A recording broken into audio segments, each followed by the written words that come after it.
In the Philippines, lumpia is the most common dishes served in gatherings and celebrations.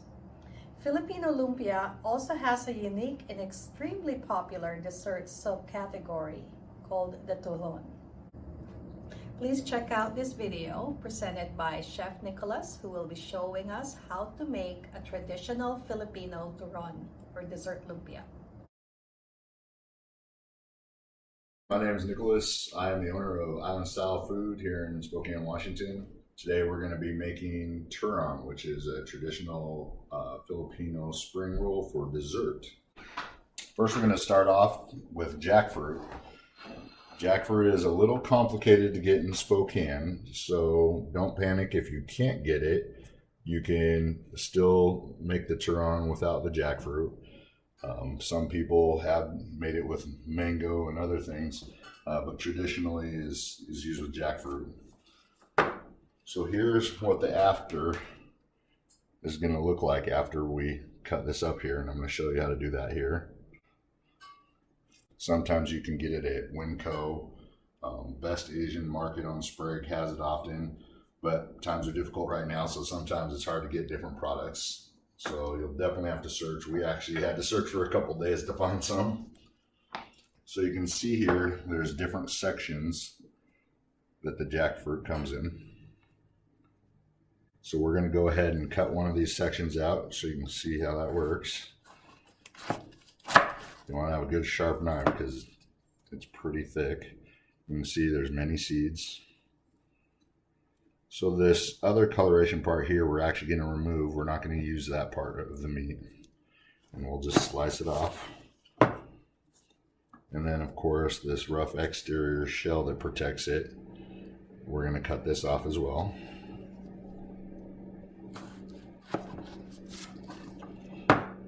And at this point, generally, you can see it starts to break up into pieces. And there's these that are almost like a floury center. We're not going to use these either. We're going to remove these as well. So as you take the pieces off, you'll also want to remove the seeds and the skin with it that's in there. And you can see the meat starts to just break right off. You want to make sure you remove all those floury pieces off. And this is what the after product is going to look like. So other ingredients we're going to need is just a traditional light brown sugar. We'll also need bananas. Traditionally in the Philippines they use saba bananas. Unfortunately it's hard to get here in Spokane, so we just used regular bananas and we cut them into quarters. You can see here. Just flour and water. We'll make it into a paste. This is what we use to help seal the lumpia wrappers when you wrap it, so then when it fries it doesn't come apart and you don't lose your ingredients. This is a homemade coconut caramel, and we're going to be showing you the steps to make this here in just a minute. You're going to want to use coconut cream for recipe. Now you want to make sure that you use coconut cream, not coconut milk. Coconut cream is richer and a little heavier in fat content. It makes a big difference when you're cooking. We use this in a non-traditional dessert lumpia, which we'll be discussing with you later.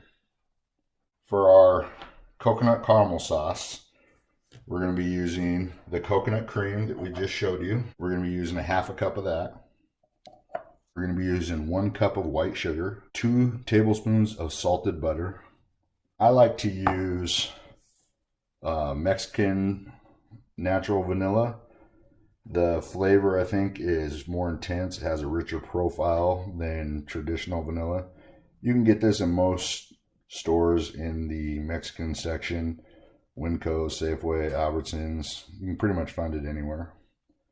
A 1/4 cup of water we're going to be using as well. To start our caramel sauce, we're going to put it on a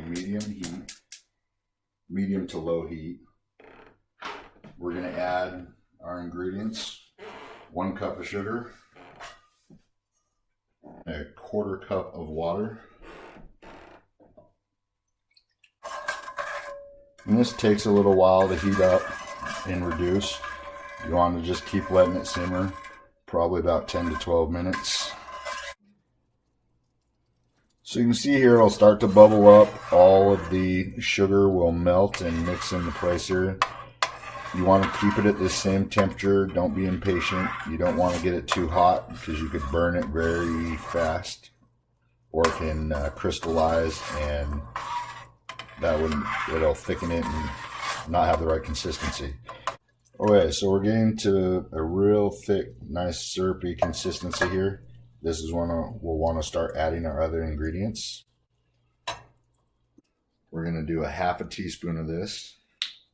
This will give it a little darker color and nice flavor. And after you get that kind of mixed in there, we're going to add our coconut cream. You can see the color starting to come through. So again, we have a half a cup of the coconut cream here. We're going to do a little bit at a time, kind of mix it in here so we can keep that nice consistency.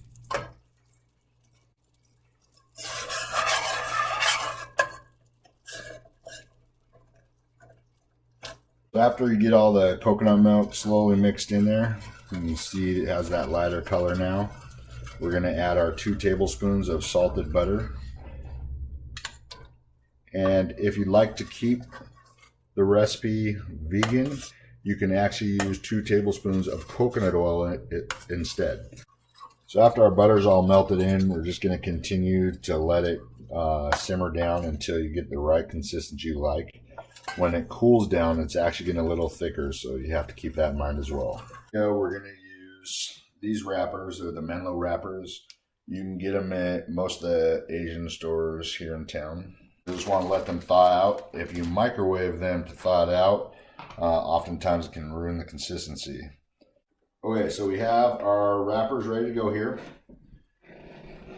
We're going to take one of our bananas and our brown sugar here. And traditionally they'll roll the bananas in the brown sugar. I like to actually spoon the brown sugar on. I like to be able to control how much we put. And we're just going to be putting a little bit across the side here. And then we're going to take our jackfruit and we're going to take a couple pieces and just tuck it in here. And it doesn't take much, as you can see. Take the corner nearest you. You're going to go over the fruit and you're going to pull it tight with your fingers here. You want to make sure you keep it tight so that when you fry it, it doesn't unravel. Then we're just going to roll it till about halfway. We're going to take the ends and fold over, and you want to keep them in a 90-degree angle here on both sides. And then you can continue to roll forward until you get close to the end, keeping it nice and tight. When you get to the end, we're going to take our flour and water mixture. You just want kind of a thick paste. And we're going to put a little bit on the end here. And then just continue to roll it nice and tight. And then that'll keep it from opening up when you fry it. A very simple, non-traditional that is very popular on truck that you can do for the banana lumpia is just using, again, the same quarters of banana you have. Taking a little bit of Nutella. You can see it's a little thicker. Sometimes it's better if you put it in the microwave for a few seconds. Then you just want to spread it on.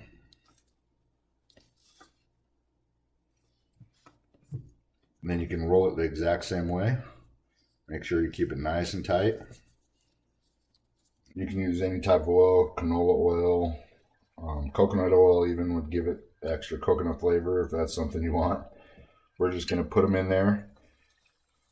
And you want to wait until they turn a nice golden brown and have a nice crispy texture to them. So as you're frying, you want to keep a close eye on it. You'll see that it starts to get a golden brown color. When you remove it from the oil, it'll actually start to darken and you can actually see it happening. We want a nice light brown crispiness to it. Sometimes it's served with ice cream, you'll find at some restaurants. And then here's our finished caramel sauce. You can see it thickened up a little bit after it sits. We're just going to drizzle this on.